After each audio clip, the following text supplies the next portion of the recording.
Hello दोस्तों, स्वागत है आपका मेरे YouTube चैनल पर। दोस्तों, आज के इस वीडियो में हम PGIM India global equity opportunity mutual fund के डायरेक्ट ग्रोथ प्लान के ऊपर बात करने वाले हैं और कैसे इस म्यूचुअल फंड ने पिछले एक साल में अपने इन्वेस्टर को 35% का एनुअल रिटर्न प्रोवाइड किया हुआ है। इन सभी डिटेल्स का आज के इस वीडियो में हम डिटेल में एनालिसिस करेंगे। तो ज्यादा देरी ना करते हुए आइए शुरू करते हैं आज का वीडियो।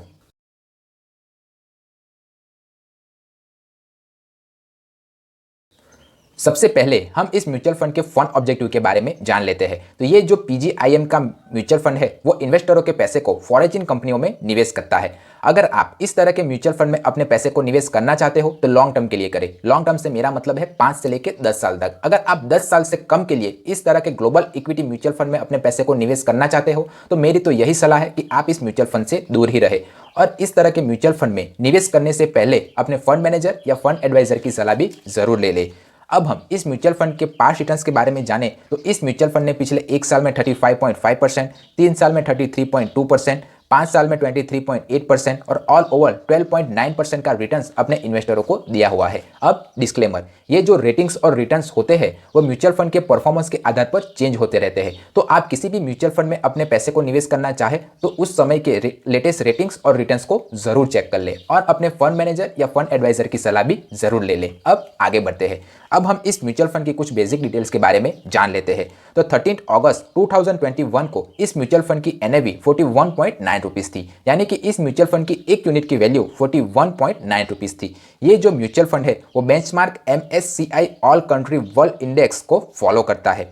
अब हम इस म्यूचुअल फंड की अगर एग्जिट लोड की बात करें तो वो है 0.5%। अगर आपने निवेश किए हुए पैसे को अगर 90 दिनों के भीतर ही निकाल लिया तो आपको 0.5% का एग्जिट लोड चार्ज देना पड़ेगा। 90 दिनों के बाद इस म्यूचुअल फंड पर कोई भी एग्जिट लोड चार्ज एप्लीकेबल नहीं है।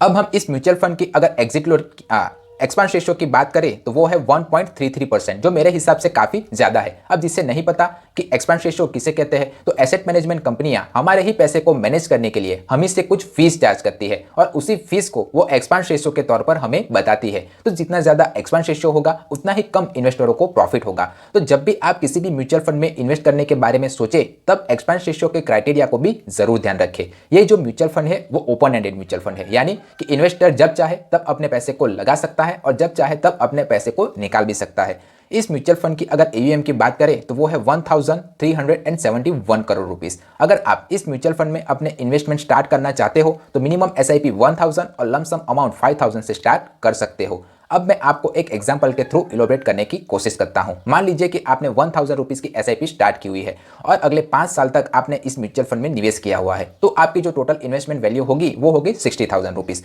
तो उस 60,000 रुपीज के सामने आपको 1.3 लाख रुपीज मिलेंगे। अगर आपने इसी तरह के दूसरे कैटेगरी एवरेज के दूसरे म्यूचुअल फंड में 60,000 रुपीज को इन्वेस्ट किया होता तो आपके उस 60,000 के सामने आपको 95,896 रुपीज मिलते। अगर आपने उस 60,000 रुपीज की बैंक FD की होती तो आपको 71,598 रुपीज मिलते। आशा करता हूं कि आपको वीडियो पसंद आ रहा है। अगर वीडियो पसंद आ रहा है तो वीडियो को लाइक जरूर कर दे।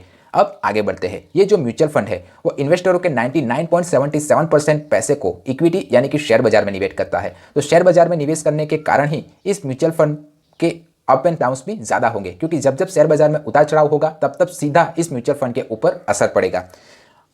अब एलोकेशन बाय मार्केट कैप देखें तो ये अदर कैप में 99.77% इन्वेस्टरों के पैसे को निवेश करता है। टॉप स्टॉक होल्डिंग कंपनियां देखें तो PGIM Jennison global equity opportunities fund में इसने इन्वेस्टरों के पैसे को होल्ड किया हुआ है। अगर एलोकेशन बाय सेक्टर हम देखें तो इसने इन्वेस्टरों के 99.77% पैसे को फाइनेंशियल सेक्टर में निवेश किया हुआ है। रिस्कोमीटर में आप देख ही सकते हो कि इस म्यूचुअल फंड में निवेश करना काफी ज्यादा रिस्की है। और वो क्यों? क्योंकि ये इन्वेस्टरों के ज्यादातर पैसे को शेयर बाजार में निवेश करता है। तो शेयर बाजार के उतार चढ़ाव का इस म्यूचुअल फंड के ऊपर सीधा असर पड़ेगा। स्टैंडर्ड डेविएशन की अगर हम बात करें तो वो है 21.6%, जो मेरे हिसाब से काफी ज्यादा है। अब जिसे नहीं पता कि स्टैंडर्ड डेविएशन किसे कहते हैं तो स्टैंडर्ड डेविएशन एक रेंजिंग फैक्टर है। तो जितना कम स्टैंडर्ड डेविएशन होगा उतना ही अच्छा और वेल परफॉर्मिंग म्यूचुअल फंड को माना जाएगा। तो जब भी आप कोई म्यूचुअल फंड चुने तब स्टैंडर्ड डेविएशन के क्राइटेरिया को भी जरूर ध्यान रखें। अब हम इस म्यूचुअल फंड के अगर फंड मैनेजर के बारे में बात करें तो मिस्टर आलोक अग्रवाल और रवि अदुकिया जैसे वेल एक्सपीरियंस फंड मैनेजर इस म्यूचुअल फंड को मैनेज कर रहे हैं। अब हम इस म्यूचुअल फंड पे लगने वाले टैक्स के ऊपर टैक्स लायबिलिटी के बारे में हम बात कर लेते हैं। तो 3 साल के बाद अगर आपने अपने निवेश किए अगर पैसे को बेचा तो आपको प्रॉफिट पर 20% का टैक्स देना पड़ेगा और उसमें से भी आपको इन्फ्लेशन बेनिफिट आपको मिल जाएगा।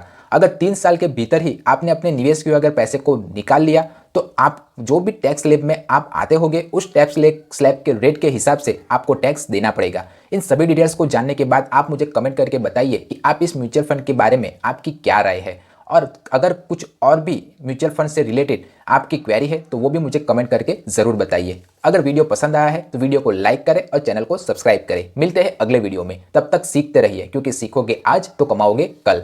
जय हिंद।